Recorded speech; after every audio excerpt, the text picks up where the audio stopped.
There's a phrase in the world of work that shows up almost in every company's culture deck. We're a family here. And most employees have really learned to hear that as a warning sign. This word family has been so thoroughly co opted by organizations that don't mean it that it's become almost meaningless in today's work landscape. But you, your mom, your sister, you built an actual family business, not metaphorically, but literally. You were deeply aware of the dangers of that from the very beginning. What did intentional family culture actually look like? Not just the version that ends up in the employee handbook, but the real daily and sometimes uncomfortable work of building something that deserved to be called a family. So much to peel back here. Going into business, we heard, and the data is there to support, family businesses are typically incredibly dysfunctional, and usually the outcome is not good, and relationships are broken, along with it breeds a culture of dysfunction within the organization. And then even your hiring becomes dysfunctional, right? So you've got this whole ecosystem.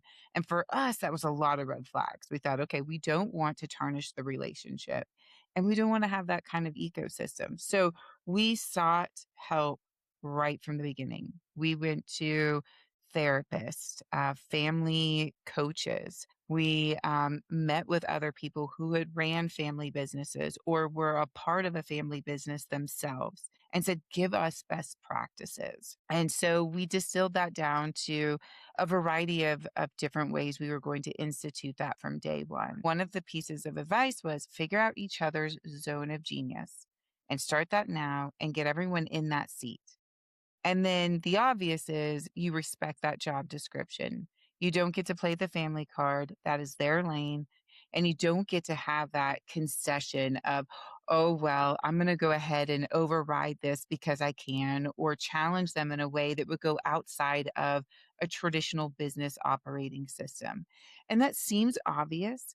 But in practice, you'd be very surprised when you have that like knee jerk reaction because your family can hit a nerve to you in a way that someone else doesn't, or knows how Absolutely. to trigger you, or even your own perception can be distorted as a result of knowing more about this other individual that could lend you to think that you could play that family card.